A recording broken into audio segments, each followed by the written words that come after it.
26페이지 제2강 행복의 의미와 기준입니다. 자, 여기는 크게 어려운 내용은 없습니다. 자, 한번 내용 하나씩 살펴볼게요. 자, 첫 번째 개념은 행복의 의미와 기준인데, 자, 행복을 사전적으로 정의를 내렸을 때 삶에서 충분한 만족과 기쁨을 느끼어 흐뭇한 상태를 말합니다.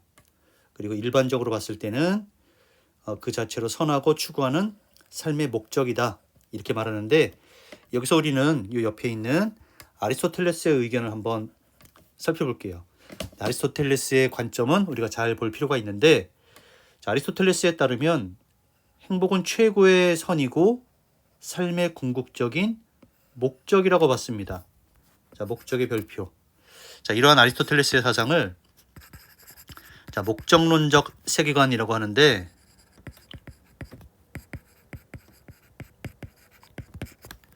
자, 그에 따르면 이 세상에 존재하는 모든 것들은 목적이 있어.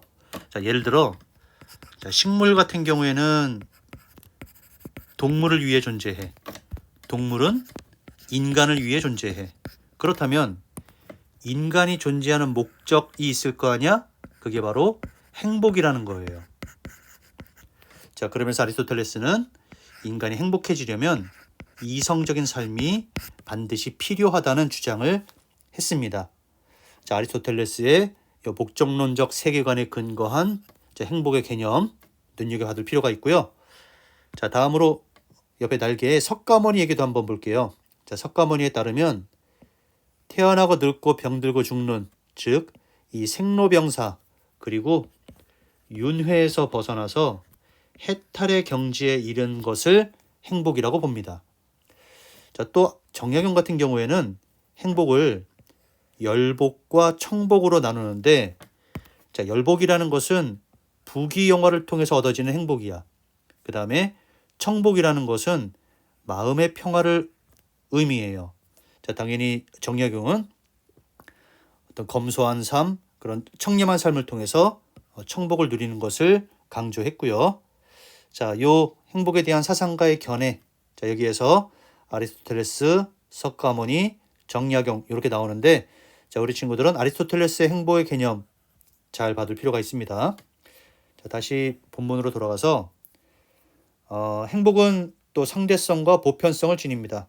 자, 행복의 상대성이란 시대 상황이나 지역 여건에 따라서 서로 다른 기준이 존재한다. 평화로운 시대냐 아니면 전쟁이 이루어지는 시대냐에 따라서 사람들이 원하는 게 다르겠지. 또 가난한 지역이냐 아니면 풍요로운 지역이냐에 따라서 그들이 생각하는 행복의 기준이 다를 거예요. 자, 이렇게 서로 다른 기준을 갖는다. 행복의 상대성. 자, 한편 행복은 보편성을 지니기도 해요. 시대와 지역을 막론하고 인간의 공통된 행복의 기준이 존재한다는 건데, 자, 어떤 시대를 살아가냐, 어떤 지역에 사느냐에 따라 그것과 관계없이 공통된 행복의 기준이 존재하는데, 자, 첫 번째, 의식주에 대한 기본적인 욕구가 충족되어야 행복할 수 있다. 자, 이것은 시대와 지역을 뛰어넘어서 모든 사람들이 원하는 거죠. 의식주에 대한 충족. 자, 두 번째로는 신체적, 정서적 건강을 말합니다. 정신적 건강을 말하는 거지. 자, 세 번째로는 친밀한 인간관계. 자, 이런 세 가지 기준은 모든 사람들이 원하는 공통된 기준이라고 볼 수가 있어요. 자, 그 다음에 행복의 기준을 우리가 다시 물질적 행복과 정신적 행복으로 나눈다면, 자, 물질적 행복 뭐예요? 자, 기본적인 의식주. 자, 이런 것들이죠. 정신적 행복은 글자 그대로 정신적으로 느끼는 행복감을 말합니다. 자, 다음으로는 시대 상황에 따라서 행복의 기준이 달라진다고 했는데, 자, 여기 보는 것처럼 여러 시대마다 행복의 기준이 모두 다 다릅니다. 자, 이 중에서 여러분들은 이 헬레니즘 시대를 좀 눈여겨볼 필요가 있어요. 자, 헬레니즘 시대의 시대적인 특징을 한마디로 말한다면 전쟁과 혼란의 시대야. 전쟁과 혼란의 시대야. 자, 이런 시대를 살아가는 사람들은 정신적으로 어때? 불안하겠지. 불안하기 때문에 이 시대의 사람들은 그 어떤 것보다 마음이 불안하기 때문에 마음의 평온을 얻는 것을 행복이라고 정의를 내렸습니다. 그래서 우리는 이제 뒤에서 이 헬레니즘 시대를 살아갔던 에피쿠로스 학파와 스토아 학파의 행복의 기준에 대해서도 공부를 할 건데, 자, 그 부분은 우리가 눈여겨봐둬야 됩니다. 자, 나머지 뭐 서양의 중세, 식민지 시대, 산업화 시대, 현대사회 읽어보면 될 것 같아요. 자, 맨 밑에 보면 아리스티포스와 디오게네스의 대화 내용이 나오는데, 자, 읽어보면 아리스티포스 같은 경우에는 왕에게 가서 고개를 숙이면 콩깍지를 삶아 먹지 않아도 될 텐데라고 이야기를 합니다. 자, 콩깍지를 삶아 먹는 삶, 약간 빈곤한 삶이죠. 자, 빈곤한 삶을 살지 말고 왕한테 가서 고개를 숙여. 자, 이런 말을 하는 이유는 뭐예요? 이 사람은 물질적으로 풍요로운 삶을 행복의 중요한 요소로 본다는 거죠. 자, 그랬더니 디오게네스는 대답합니다. 나는 왕에게 가서 고개를 숙일 생각이 없어. 콩깍지를 삶아 먹는 것만 배우면 그렇게 굽신거리지 않아도 되잖아. 자, 이러한 디오게네스의 주장에는 빈곤하더라도 주어진 삶에 순응하면서 검소하게 사는 것이 행복이다라는 그런 생각이 담겨져 있죠. 자, 이 대화를 통해서 우리는 행복을 느끼는 정도는 사람마다 다르다. 따라서 행복의 기준도 사람마다 다르다라는 것을 우리가 확인할 수가 있습니다. 자, 전체적으로 이 페이지에서는 뭐 크게 어려운 것은 없다고 볼 수 있고요. 자, 다음 페이지로 넘어가 보자. 자, 행복은 또 지역적인 여건에 따라서 다양한 기준이 존재합니다. 자, 이 지역적인 여건은 크게 자연 환경과 인문 환경으로 나누어 볼 수 있는데, 모든 지역이 처해 있는 자연 환경이 모두 다르죠. 기후나 지형, 자연 환경에 따라서 행복의 기준이 달라진다. 사막 지역에 사는 사람들이 추구하는 행복은 깨끗한 물이 될 수 있겠고, 자, 북유럽 지역은 충분한 햇볕, 이렇게 행복의 기준이 다릅니다. 또 인문 환경에 따라서 행복의 기준이 다릅니다. 자, 인문 환경이란 쉽게 말하면 자, 인간이 만들어낸 환경이야. 인간의 개입과 활동의 결과야. 자, 예를 들어, 자, 도시 저절로 만들어지는 거 아니지? 인간의 개입과 활동이야. 그 다음에 건축물, 그리고 뭐 교통, 그 다음에 옆에 보면은 옷, 음식, 놀이, 건축물, 이렇게 다양하게 있어요. 한마디로 인간의 개입과 활동을 통해서 만들어진 환경을 우리가 인문 환경이라고 하는데, 따라서 인간이 만들어낸 종교, 정치, 문화, 경제 등에 따라서 행복의 기준은 달라진다. 자, 계속해서 우리는 동서양의 행복론으로 한번 넘어가 보자. 자, 여기에는 별표. 자, 동서양의 행복론 중에 먼저 동양의 행복론부터 살펴볼 건데, 자, 동양의 유교, 불교, 도가 각각 어떤 행복을 추구하는지 볼게요. 자, 유교에서는 어떤 것을 행복으로 규정하냐면 하늘로부터 부여받은 도덕적인 본성을 보존하고 함양하면서 궁극적으로 인이라고 하는 도덕적 가치를 실현하는 것을 행복이라고 봅니다. 자, 여기서 우리 친구들은 유교의 기본적인 관점이 인간이 도덕적 본성을 지닌 존재야. 누가 줬다? 하늘이 줬어. 지켜야 돼. 길러나가야 돼. 자, 이는 그렇게 길러나간 도덕의 핵심이야. 자, 옆에 날개에 보면 인이란 남을 사랑하고 어질게 행동하는 것을 의미한다. 그래서 유교의 기본 관점 눈여겨봐두시고요. 다음으로 불교. 자, 불교에서는 인간을 어떻게 규정하냐면 인간은 청정한 불성을 지닌 존재로 봐. 자, 불성이란 자, 옆에 날개에 보면 자, 모든 중생이 본디 가지고 있는 부처가 되는 성질이야. 다시 말하면 인간은 누구나 태어날 때부터 불성을 지닌 존재라고 봐. 태어난 후에 만들어지는 것이 아니라 본래부터 본디 가지고 있는 거야. 여기 조심. 자, 다시 본문에 보면 인간은 청정한 불성을 바탕으로 나라는 의식에서 벗어나야 돼. 자, 여기도 별표. 자, 불교에서는 기본적으로 나는 존재하지 않는다. 요거 기억해 줘야 돼요. 자, 불교에서는 나라는 건 존재하지 않는다고 봅니다. 그런데 불교에 따르면 인간은 어리석게도 나가 존재한다고 착각을 하기 때문에 나를 위해서 돈을 벌고 나를 위해서 명예를 얻어야 되고 이런 어리석은 행동을 하게 되고 나가 존재한다고 잘못 믿기 때문에 그로부터 고통이 발생한다고 봐요. 따라서 불교에서는 이런 나라는 의식에서 벗어나서 해탈의 경지에 이르렀을 때 이런 고통이 모두 소멸될 수 있다. 행복을 실현할 수 있다. 이렇게 보는 겁니다. 다음으로 도가를 볼게요. 자, 도가에서는 타고난 그들의 본성에 따라서 자, 인간이 타고난 게 있대. 어떤 걸 타고나냐면 인위적인 것이 더해지지 않은 자연 그들의 모습을 인간은 타고나. 자, 이걸 네 글자로 말하면 뭐지? 무위자연이죠. 무위자연. 무위자연. 자, 무위자연이 뭐예요? 자연의 순리대로 살아가는 거죠. 따라서 도가에서는 인간이 태어날 때부터 자연의 순리를 그대로 부여받은 존재고 이런 무위자연의 삶을 살아갈 때 행복을 얻을 수 있다. 자, 다시 간단히 정리를 하면 자, 유교에서는 인을 실현하는 게 행복이야. 자, 불교에서는 불성이 있는 존재이기 때문에 나라는 의식에서 벗어나서 해탈을 얻어야 돼. 자, 도가에서는 타고난 순수한 그런 본성을 지니고 있기 때문에 무위자연의 삶을 살아갈 때 행복을 실현할 수 있다고 봅니다.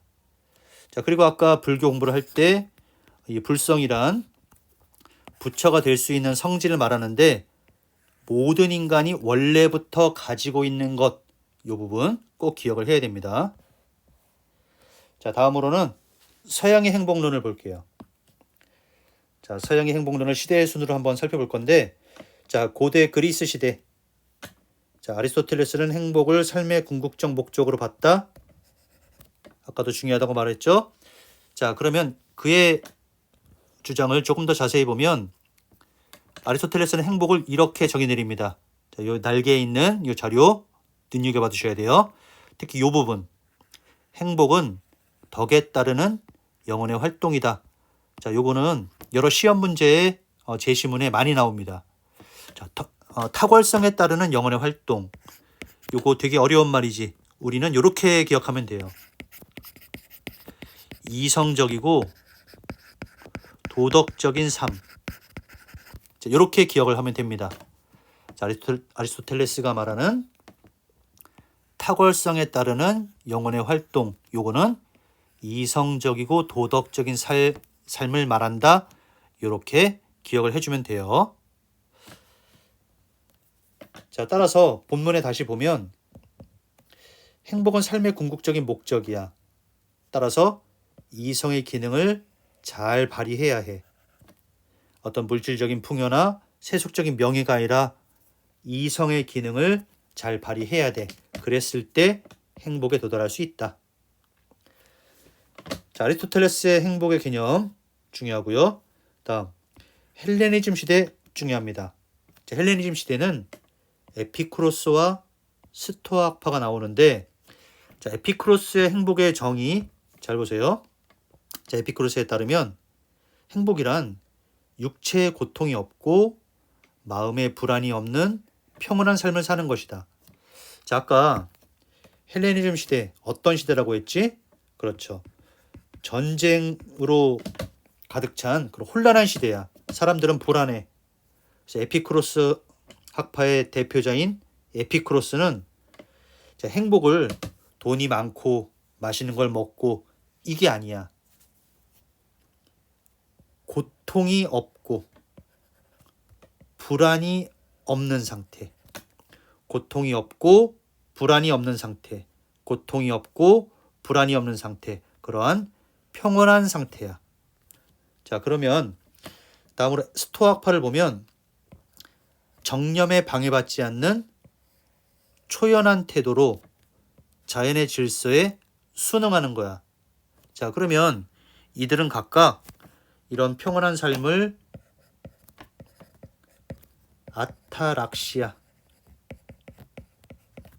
아타락시아라고 표현했고요. 그 다음에 스토아파는 이런 초연한 태도로 자연의 질서에 순응했을 때 얻어지는 어떤 마음의 평정심, 그것을 뭐라고 했냐면 아파테이아라고 불렀습니다. 자, 결국 한마디로 말하면 에피쿠로스 학파는 몸에 고통이 없고 마음에 불안이 없는 평온한 아타락시아의 경지를 추구한다. 스토아파는 정념에 방해받지 않는 초연한 태도로 자연의 질서에 순응했을 때 아파테이아라고 하는 행복의 경지로 갈 수 있다. 이렇게 주장을 했다는 점 기억을 해두세요. 자, 다음으로는 중세로 한번 가보면 중세 시대에는 신중심의 시대야. 따라서 신앙을 통해서 신앙의 은총을 받고 구원을 받았을 때 행복해진다. 이렇게 말을 했고요. 자, 다음으로는 근대 칸트와 공리주의가 나오는데 여기 중요합니다. 자, 먼저 칸트를 한번 볼게요. 자, 칸트에 따르면 행복이란 뭐냐라고 물어봤더니 자신의 복지와 처지에 관해서 만족하는 것. 자, 자신의 복지와 처지에 관해 만족한다. 자, 여러분들은 자신의 복지나 처지에 대해서 어떤 상태일 때 만족감을 느끼나요? 자, 돈이 많고 이럴 때 느끼나요? 그런데 칸트는 자신의 복지와 처지에 대한 만족, 이것을 뭐라고 표현했냐면 도덕적인 삶을 통한 만족감을 의미합니다. 자, 칸트가 말하는 자신의 복지와 처지에 대한 만족이란 도덕적인 삶을 통한 만족감이야. 자, 우리가 도덕적으로 이성적으로 살았을 때 느껴지는 그런 내면의 만족감을 이렇게 표현했고요. 자, 그 다음 뒤에 잘 보세요. 인간으로서 마땅히 지켜야 할 도덕 법칙을 실천하는 사람이 행복을 누릴 수 있다. 자, 여기서 우리는 여기에 있는 도덕 법칙, 여기에 별표를 쳐야 합니다. 칸트의 시그니처예요. 자, 칸트는 인간이 도덕 법칙을 따르는 삶을 살아야 한다고 주장을 했는데, 자, 인간이라면 누구나 자, 물에 빠진 사람을 보면 그 사람을 구해줘야 한다. 이런 도덕 법칙을 스스로 떠올릴 수 있다고 봤거든. 자, 그런 도덕 법칙을 잘 지키는 것이 행복이다. 이렇게 정의를 내렸습니다. 자, 한편 공리주의 사상가인 벤담과 밀은 무엇을 행복으로 봤냐면 행복은 곧 쾌락이야. 그런데 나만의 쾌락, 개인적 쾌락이 아니라 최대 다수에게 최대의 행복을 가져오는 행위를 해야 한다. 자, 최대 다수의 최대 행복, 이 공리주의의 시그니처라는 거 아마 다 잘 알고 있을 거예요. 자, 개인적 쾌락이 아니라 최대 다수에게 최대 행복을 주는 것이 행복이다. 자, 이렇게 해서 서양의 행복론 간단하게 살펴봤는데, 자, 고대 그리스 시대에서는 아까 말한 아리스토텔레스 삶의 궁극적인 목적이 행복이다. 그런데 행복은 이성의 기능을 잘 발휘하는 거다. 헬레니즘 시대에 에피쿠로스, 아타락시아, 스토아파, 아파테이아를 추구한다. 자, 중세 시대에는 신앙을 통해서 신의 은총, 구원을 받는 것이 행복이다. 그다음에 근대에 칸트, 자신의 복지와 처지에 관한 만족. 자, 요 내용이 시험 문제에 제시문에 많이 나오거든요. 딱 보자마자 칸트라는 걸 떠올릴 수 있어야 돼요. 자, 그 다음에 도덕 법칙을 따랐을 때 따르는 사람만이 행복을 누릴 자격이 있다. 그다음에 벤담과 밀은 공리주의 사상가인데 행복은 쾌락이야. 근데 나만의 쾌락을 추구하는 게 아니야. 최대 다수에게 최대 행복을 추구한다. 최대 다수의 최대 행복. 자, 공리주의 잘 알고 있죠? 자, 이제 밑에 있는 내용은 여러분들이 부담 없이 쭉 읽어오면 될 것 같아요. 삶의 목적과 행복에서 삶의 목적으로서의 행복은 그 자체로 가치 있는 진정한 삶의 목적이다. 지속적이고 정신적인 즐거움이다. 자, 행복을 위한 자세, 가진 것을 인정하고 만족하자. 그리고 성찰하는 태도를 지녀야 한다. 자, 성찰하는 태도를 강조한 사람이 바로 사상가가 바로 소크라테스입니다. 자, 소크라테스는 성찰하지 않는 삶은